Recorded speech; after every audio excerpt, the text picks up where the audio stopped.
After World War I, Germany was in debt to foreign nations. There were different reasons, including borrowing and restitution from the treaties of Versailles. Now, before the war, the German currency at the time, the mark, the exchange rate was about 4 marks to 1 US dollar.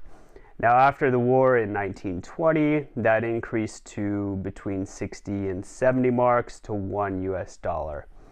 Just 3 years later, though, in 1923, that exchange rate went to 4 trillion marks to 1 US dollar. A German mark was basically worthless.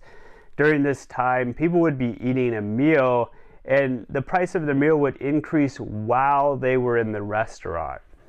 The German government printed billion and trillion mark notes. Now, eventually the German government transitioned to a different currency, but what they experienced was hyperinflation. And Germany is not the only country that's ever experienced hyperinflation. Hyperinflation is just a high rate of inflation. And in this video, we're going to go over inflation. We're going to talk about what it is, what causes it, and then we're going to tie it all back together and come back to this real world example.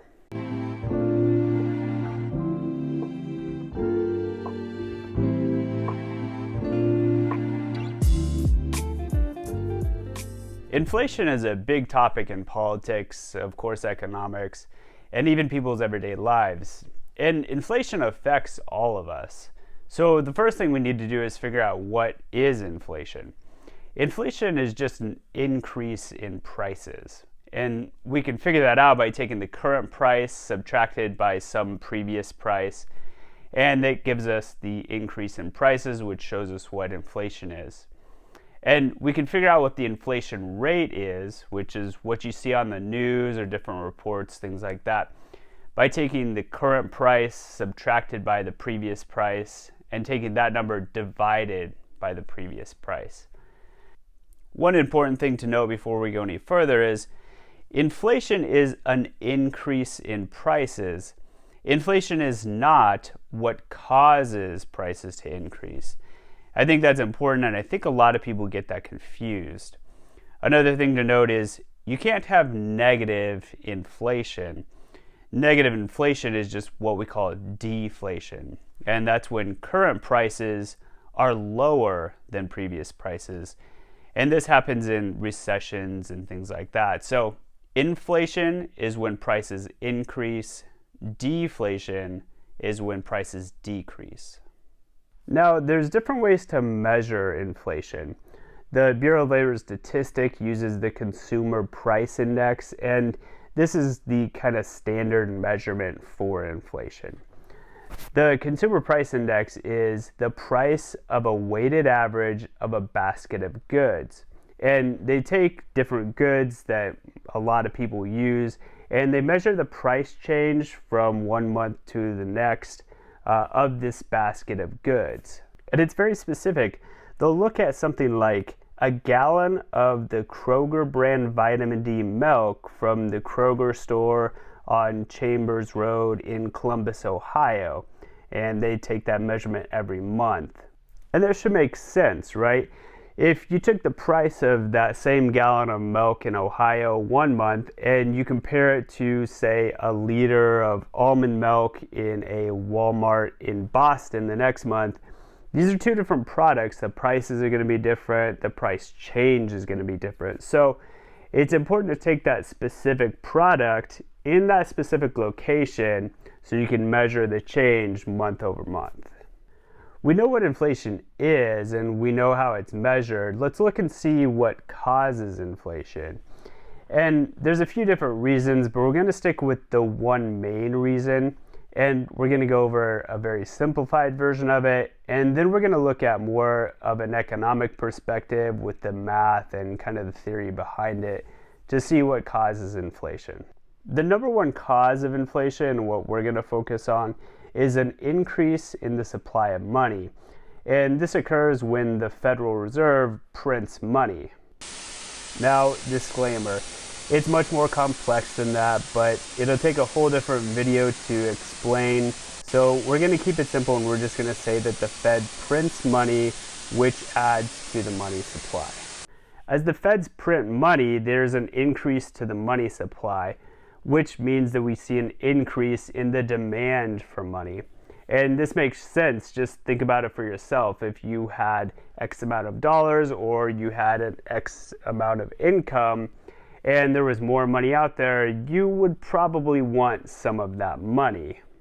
Let's go ahead and take a look at a very simplified version of how this works. So let's say we have a country of 10 people, and there's $1,000 in circulation, and each person gets the same amount of income, so everyone makes $100.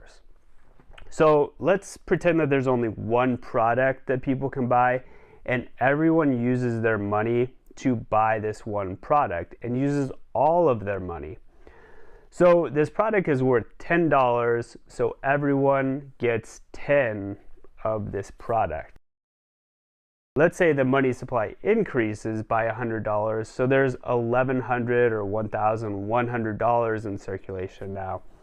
So everyone's income increases, and it's now $110. Well, the person that's producing our one product in our society, they're not going to continue to sell it for $10. They're going to increase the price, and it's going to go to $11. So now everybody can buy that same product, but it's now $11 instead of the 10, and they still get 10 of the product. So we see an increase by $1, which is an increase in our price, and which is inflation. And that's what occurs in regular society. There's an increase in the money supply, so everybody kind of gets more money, and they can buy more things, and prices increase. So that was a pretty simple version showing how an increase in the supply of money increases prices. Now let's dive a little bit deeper, and let's look at the quantity theory of money.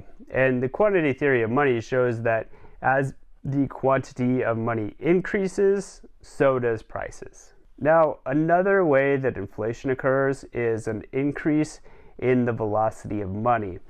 The velocity of money shows us the rate at which money changes hands. So if you take a $1 bill, for example, it's how often the $1 bill is used to make purchases. The equation for the velocity of money is V. The velocity of money equals price times output over the quantity of money. Now, before we go any further, the velocity of money is usually held constant by economists, at least in the long run, and the same goes with output. So if we go back to our equation, if the quantity of money increases, that will decrease the velocity of money.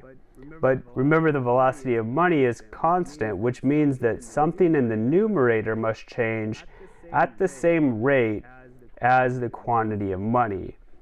Since our output cannot change, that means that price must change, which shows us inflation.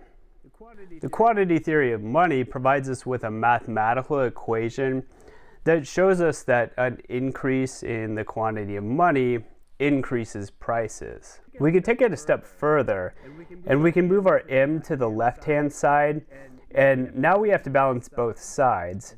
V and Q are constants, remember, which means if m, our quantity of money, increases on the left, P, our price, has to increase on the right. Again, this shows us how an increase in the money supply increases price. So we've answered what inflation is, we've looked at how it's measured, and now we understand what causes inflation. So let's go back to our original example in Germany after World War I. So Germany was in debt, and to pay off some of this debt, they increased the money supply. And now we know that increasing the money supply increases prices. So they increased the money supply at a very, very high rate, and that's what led to these prices skyrocketing. If we go back just a couple years ago to the pandemic, we saw a lot of people losing their jobs or being laid off, and people didn't have the income they needed to buy food or pay rent. So what happened was relief packages were made and were sent to people to help pay for things. Now, this increased the money supply, and we now know that increasing the money supply increases prices. So once the pandemic was over and things kind of got back to normal, what we saw inflation occurring, and we saw very high rates of inflation. Now, these weren't nearly as high as, say, post-World War I Germany, but they were still fairly high, especially for, recent years. So this increase in prices, and we had inflation, is what we should expect.